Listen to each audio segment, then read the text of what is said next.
Hello किसान भाइयों, नमस्कार।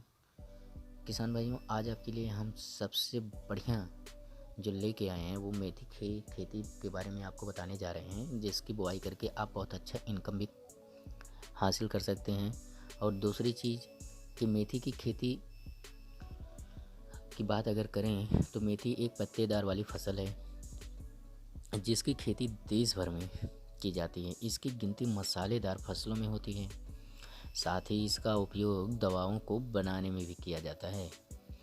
मेथी के काफ़ी फ़ायदेमंद भी होते हैं, इसलिए ये साल भर इसकी मांग बढ़ती ही रहती है।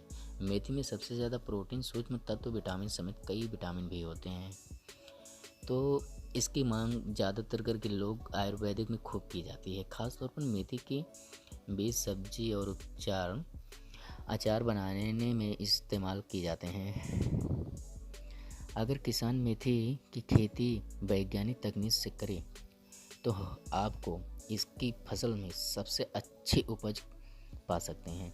मेथी की सबसे अच्छी उपज पाने के लिए आपको इसकी जो जलवायु है वह ठंडी की आवश्यकता होती है और इस फसल में कुछ हद तक पाला सहन करने का कुव्वत भी रहती है।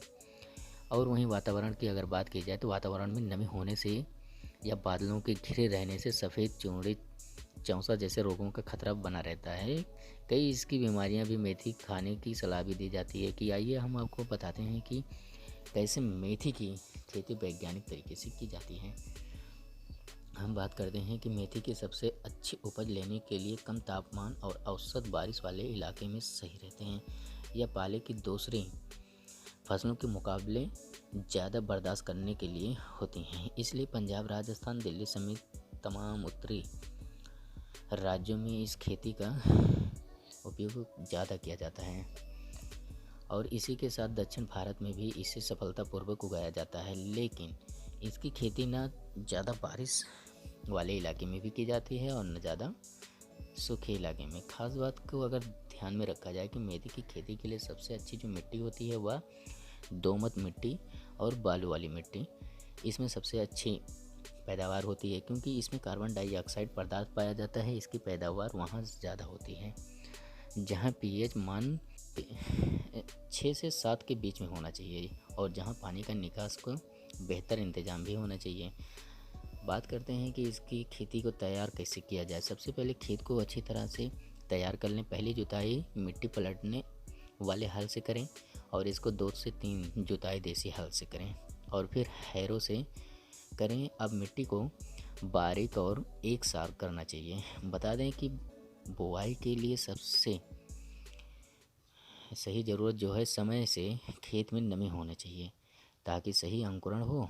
और ध्यान रखें, अगर खेती में दीमक की समस्या है तो पाटा लगाने से पहले इसमें एक क्विनाइल फैस 1.5% या फिर मिथाइल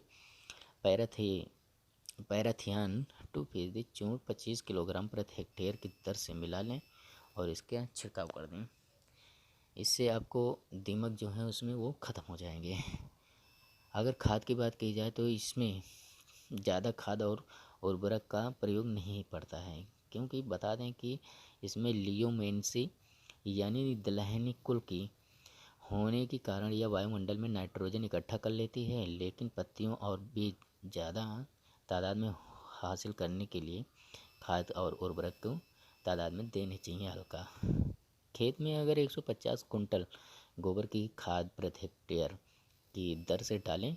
बुआई के लिए 20 किलोग्राम फास्फोरस और 40 किलोग्राम पोटास और प्रति हेक्टेयर की दर से डाला जाए। मेथी की पैदावार मैग्नीज और जिंक देने में बढ़ाती है। इसके लिए कृषि वैज्ञानिकों से राय लेकर इनका इस्तेमाल करें। बुआई के बाद 20 किलो नाइट्रोजन प्रति हेक्टेयर की दर से देने चाहिए, इससे पैदावार अच्छी मिलती है। सिंचाई की बात करें तो मेथी की खेती करते वक्त करीब 4 बार सिंचाई करना आवश्यक है। अगर खेती भाजी के लिए की जा रही है तो हर कटाई के बाद सिंचाई करनी चाहिए, लेकिन बीज के लिए फसल ले जा रही है तो बुआई के 1 महीने के बाद और फूल बनते समय सिंचाई ज़रूर करनी चाहिए। फलियां भरते वक्त एक सिंचाई करने से बीज तादाद बढ़ती रहती है। अगर खरपतवार की बात करें तो मेथी की फसल शुरुआत में धीमी गति से